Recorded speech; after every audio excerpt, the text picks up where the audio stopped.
ta'addabukum. Ya, ini adalah Quran surah Luqman ayat 13. Tadi ke-14 itu tentang orang tua, 13-nya tentang jadi jangan berbuat syirik kepada Allah. Wa iqala Luqman li wa huwa yu'idhu ya bunayya la tusyrik billah inna syirka la dzulmun 'adzim. Masya Allah.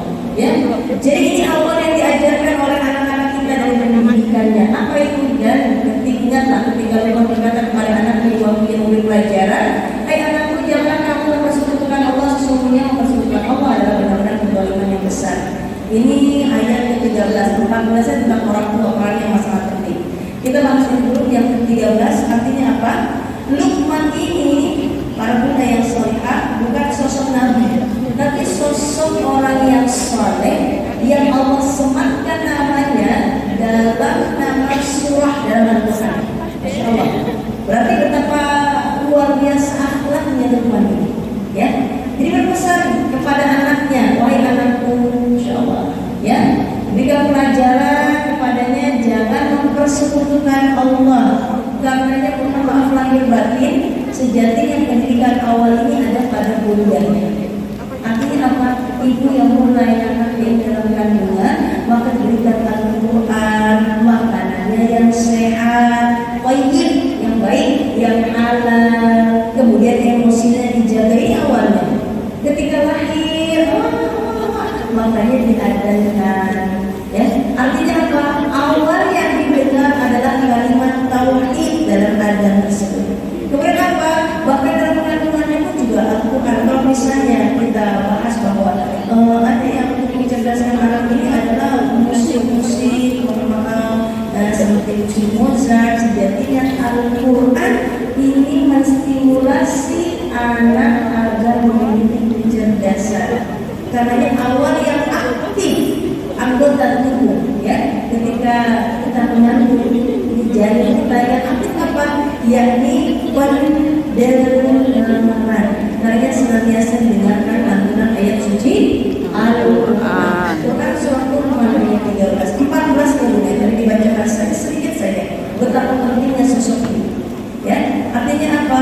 Yakni alishkuri wal walidaika ilayya al-masir.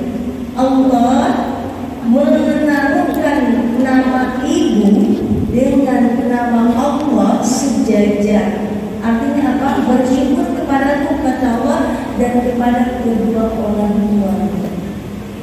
Berarti pengorbanan dan perjuangannya luar biasa, mulai dari wahnan al-fahim itu letih dan amat letih, mengandungnya, melahirkannya, mendidiknya, ya Masya Allah. Karena di akhir ayat di Luqman 14, yakni anishkuri wal walidaika, syukur kepadaku, kata Allah, dan syukur kepada kedua orang tua. Yang saya ingatkan di sini pentingnya untuk senantiasa mengingatkan anak kepada tauhid, kemudian juga orang tuanya diangkat derajatnya dari pendidikan Islami yang luar biasa yang nanti akan kita pertanggungjawaban yang di akhir. Insya Allah. Lanjut lagi. Oke, berikutnya ini adalah fase pendidikan anak.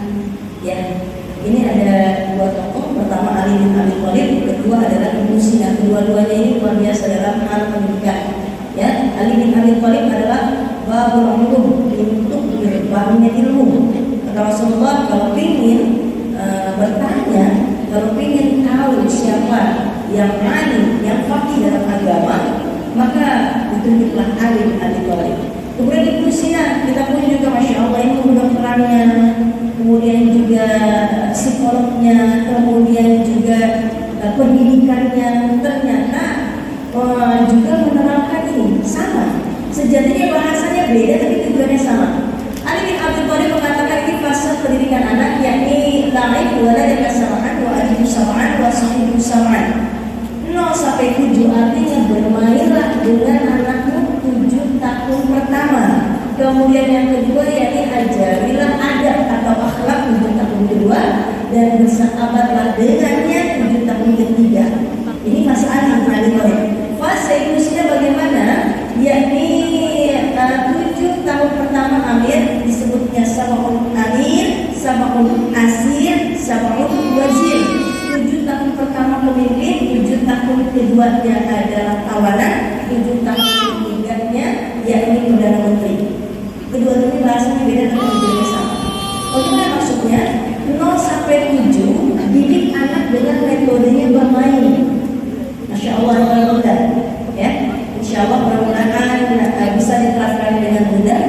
0 sampai 7 didik anak dengan bermain. Kalau kata ada di Habib Walid, Ibnu Sina mengatakan dibaratkan sebagai pemimpin. Pemimpin itu silakan ya. Ibaratnya mau apapun silakan. Kan kekuasaan dari pemimpin. Jadi itu anak mau berlari silakan, melangkah silakan. Masa bermain mudah 0 sampai 7. Bahkan naik ke atas meja pun inilah masa mereka bermain. Tapi mohon maaf, ikan sepat, ikan patin, mohon maaf lahir batin. Mainnya bukan main HP, tapi mainnya adalah fisik, motorik halus, motorik kasar. Dua itu ya. Motorik halus itu apa sih? Menggambar, mewarnai, main Play-Doh, main apa lagi? Main mungkin dia pengennya kayak ini bukan melatih menulis ya. Jadi ada slide ya, ada slide, tapi bukan bermain, bukan apa ya. Kenapa? Karena banyak motoriknya untuk anak usia 0 sampai 7 tahun. Jadi permainan ini permainan motorik harus nanti yang menuju anak bisa stretching atau menyambung dari satu titik ke titik lain, kemudian bisa menulis, bisa mewarnai, bisa menggambar dari latihan motorik halusnya. Insya Allah. Dan nanti kesabaran di situ.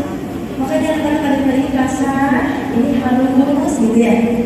Kemudian ada juga beranas, misalnya latihan untuk bisa menstimulasi motorik halusnya anak. Sosok Rasulullah bukan untuk diajarkan ya, mentransfer ilmu saja, tapi dijadikan sosok teladan dalam kehidupan sehari-hari. Insya Allah, inilah yang menjadikan kita ini mendidik. Artinya bukan hanya mentransfer ilmu, tapi menjadikan anak-anak ini hatinya masuk, ilmunya, akalnya masuk, dan akhlaknya pun juga mulia. Dari mana sukses itu berawal? Pertama tadi cinta kepada Rasulullah. Orang kalau cinta gemarnya selawat. Orang kalau cinta pengen tahu kepo tentang kepribadiannya, maka buka surah Nabawiyah. Orang kalau cinta maka senantiasa ikut apa sih yang dia lakukan, pakai bajunya kayak gimana sih, ngomongnya gimana sih, ikut makanannya kayak apa sih, sama kayak orang cinta sama drakor atau mungkin artis Korea, makanannya kayak gimana sih, oh pengen banget bajunya kayak gitu, sama. Maka cuma untuk menjadikan Rasulullah sosok yang dicintai, maka berkurang dari hidupnya. Kakak sore-sore anak ini suka, lebih sayang kalau misalnya lihat anak yang makannya tidak memilih soleh, hidup makannya. Apalagi kalau bunda compare antara yang makan diri dan hidup, itu lebih sehat yang makannya hidup. Masya Allah. Jadi ternyata Islam ini memiliki banyak sekali ilmu dia dari kesehatannya, Masya Allah, untuk psikisnya. Rasulullah ini yang kita soleh, ingatkan begitu. Baca doa dulu, baca 3 pun ya, biar lebih mudah. Kemudian juga baca ayat kursi, baca al-mulk. Kalau kakak pengen nanti di alam barzahnya di kuburnya dia sama-sama bundanya juga ikut anti memberikan contoh terbaik. Kemudian Nabi Rasulullah tidur menghadap kanan, maka menghadap kanan. Ini pola seperti ini mulai dari kecil, lama-kelamaan bunda menjadi partner, sudah nggak usah dinasihati lagi. Rasulullah senantiasa jaga pikir pagi petangnya. Mama nggak bisa jagain kakak kalau di luar, mama nggak bisa jagain sampai nanti ke sekolah, kakak nggak bisa. Tapi ketika kakak baca zikir pagi petang, Allah yang jaga. Maka biasakan bunda dan juga putri putranya ya, pagi pada subuh itu sudah baca zikir pagi petang, sudah bisa dengan tadarus. Ini disiplin, ini ada di fase yang kedua. Maka yang ketiga sudah bunda sudah menikmati, sudah siap jadi partner. Alhamdulillah, ini pola hidup Rasulullah dulu. Ya, apalagi kita menghormati yang kedua, yakni cinta keluarga Nabi. Keluarga Nabi ini luar biasa sosoknya. Bahkan kalau cinta kepada keluarga Nabi, nantinya cinta kepada sahabat Rasulullah. Mereka bukan yang haus akan dunia, mereka haus akan yang namanya akhirat. Jadi kakak, doa kakak gimana sih kak? Buat sukses dunia akhirat. Rabbana atina fid dunya hasanah wa fil akhirati hasanah wa qina adzabannar. Kita minta nggak cuma dunia tapi akhirat. Maka itu dulu yang ditanamkan. Kakak berbuat baik, kakak mencari ridha Allah. Kemudian juga kakak kalau doa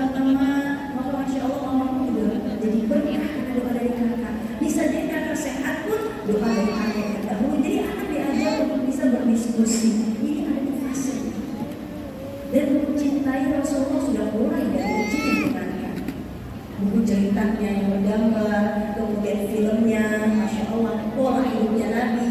Ketika sudah terbiasa, maka yang dipikirkan bukan lagi zaman sekarang dulu. Ya, nanti saya akan ceritakan apa tantangannya buat anak-anak yang seperti ini. Yang kenapa yang memang susah sekali untuk didapatkan. Kemudian yang ketiga, yakni waktu tilawatil Quran kita bacaan Al-Quran. Jangan orang tua mau maaf makin batin, ya. Jadi ditanyakan apa sudah makan, sudah makan, sudah makan. Coba ditanya sudah baca berapa surah pagi ini? Sudah buka Al-Quran, baca Quran satu halaman belum? Sudah sholat sunnah duhanya belum? Malam tadi tahajud nggak? Bisa nggak? Tidak hanya makanan jasmani yang kita tanyakan, tapi rohani. Karena Allah menciptakan kita berakal, berjasa. Padanya akal, adanya jasa. Insya kita berhati di suatu muda. Karena kita tak ingin hanya bertemu dengan anak-anak kita di dunia, tapi kita ingin bersama di surganya Allah. Maka perjuangan mendidik agar nantinya siap mentalnya, siap akalnya, siap juga imannya. Amin ya Allah ya Rabbal alamin. Kemudian